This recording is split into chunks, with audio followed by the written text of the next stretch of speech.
Şimdi sırada Demokratikleşme ve Medya Çalışmaları isimli sunumunu sunmak üzere Fırat Kozov'u kürsüye davet ediyorum. Tüm büyüklerimi saygıyla selamlıyorum. Tüm katılımcıları sevgilerimle selamlıyorum, arkadaşlarımı. 39. konuşmacı olarak benim de size söyleyeceğim çok büyük, çok önemli bir şey kalmadı. Önce kendimden bahsedip daha sonra neler yapabiliriz, çözüm önerilerim bir iki tane var zaten, onları söylemek istiyorum.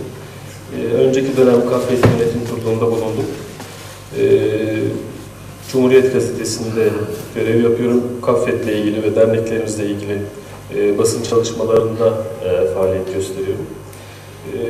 Medyada bizim durumumuz ne, sorunlarımız ne ve çözüm önerilerimiz konusunda birkaç notum var. Onu paylaşmak isterim. Bir de İnce Hanım olduğu için söyleyeceklerimin büyük bir bölümünde o ifade etti zaten. Mevcut durumda medyada var mıyız? Yokuz. Medya bizi görmüyor. Medyada Atatürk Orman Çiftliği'nden kaçan yılan haber oluyor ama Çerkezlerin 21 Mayıs etkinlikleri, hiçbir toplantıları, bu toplantıda dahil olmak üzere yer bulamıyor. Biz ne yaptık bu konuda ya da ne yapacağız, ne yapıyoruz? Öncelikle onu anlatmak isterim. Bu toplantıya da sanıyorum 2 tane basın kuruluşu geldi. Diğer hiçbir medya kurumu gelmedi. Hepsine tek tek faks ve davetiye gönderilmesine rağmen hiç kimse gelmedi. Bu toplantıda dahil olmak üzere biz hatırla, ricayla haber oluyoruz medyada.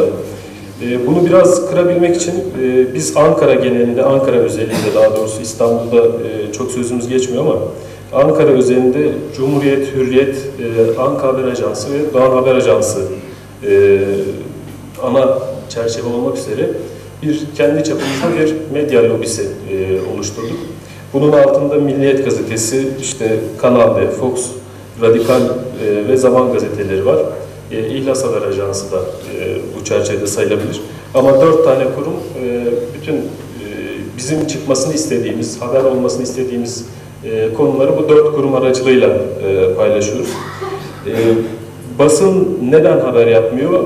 Bir kere bizim örgütsüzlüğümüzden kaynaklı bir şey. Örgütsüz toplum hiçbir yerde olduğu gibi, her yerde olduğu gibi basında da kendi sesini duyuramaz maalesef. Toplum üzerindeki ölüm uykusuna yatmış bir toplum var ve bu toplumun da medyada sesini duyurması çok zor.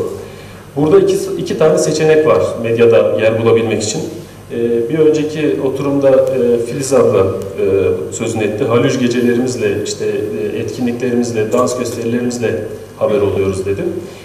Burada 2 tane seçeneğimiz var. Biz etliye sütlüye bulaşarak mı haber olacağız yoksa kültür sanat etkinliklerimizle mi haber olacağız?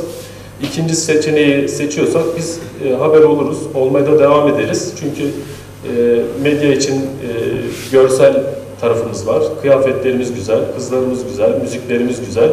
Bunlarla biz bugüne kadar haber olduk, bundan sonra da oluruz. En son Elbruz'un gösterisinde Ankara'da ana haber bültenlerine bile çıktık bu yolla. Ama yok biz siyasi konularda da, diğer konularda da haber olacağız diyorsak bu toplumun gündemindeki konulara el atmamız gerekiyor. Bunlardan bazılarını İnce Hanım biraz önce saydı. Ben de birkaç tanesine değinmek istiyorum. Örneğin bir tane Osmanlıca meselesi var Türkiye'nin gündeminde. Muhalefet Partisi temsilcileri çıkıyor diyor ki biz Osmanlıca'yı öğrenip mezar taşlarını mı okuyacağız diyor. İktidar Partisi buna yanıt olarak evet biz mezar taşlarını okuyacağız çünkü bizim ecdadımızın mezar taşları onlar diyor. Ama bu federasyonun başkanı çıkıp da sizin en azından mezar taşlarını okuyacağınız bir ecdadınız var. Bizim dedelerimizin mezar taşları yok diyemiyor. Bunu diyemediği için de biz medyada bu anlamda haber olamıyoruz mesela.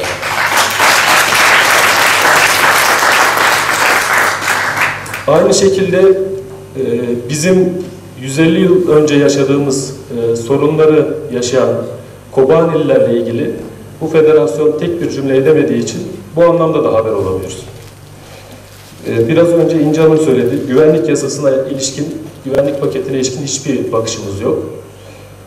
Bu ülkenin başbakanı, şimdiki Cumhurbaşkanı Soçi Olimpiyatlarına katılmak üzere büyük bir şovla yanında bakanları da alarak gidiyor.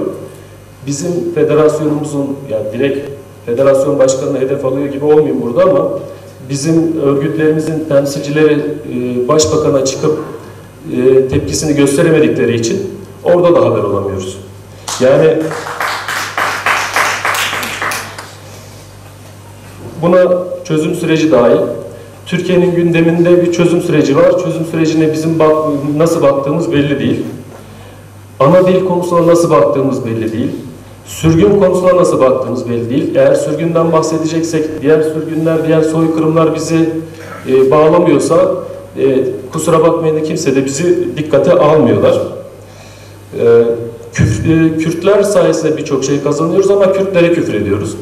Siyaset yapılırken Cumhurbaşkanlığı seçim sürecinde Demirtaş çıkıyor, atıyorum Demirtaş çıkıyor, bir şeyler söylüyor, ona küfür ediyoruz.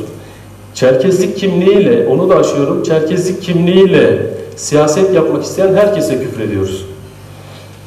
Bu ülkede eğer toplumsal önemli konularda Aleviler ölüyorsa Aleviler gündem olur.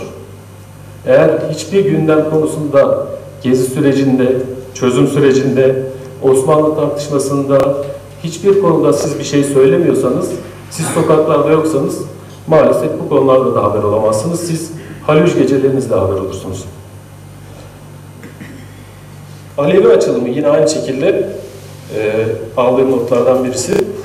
2007 yılında hükümet Alevi açılımını başlattı. Bizzat izlediğim bir toplantıydı. 105 tane Alevi örgütü toplantıya davet edildi. Bu Alevi örgütlerden 100 tanesi toplantılara katıldı. Diğerleri protestolarını sürdürdüler.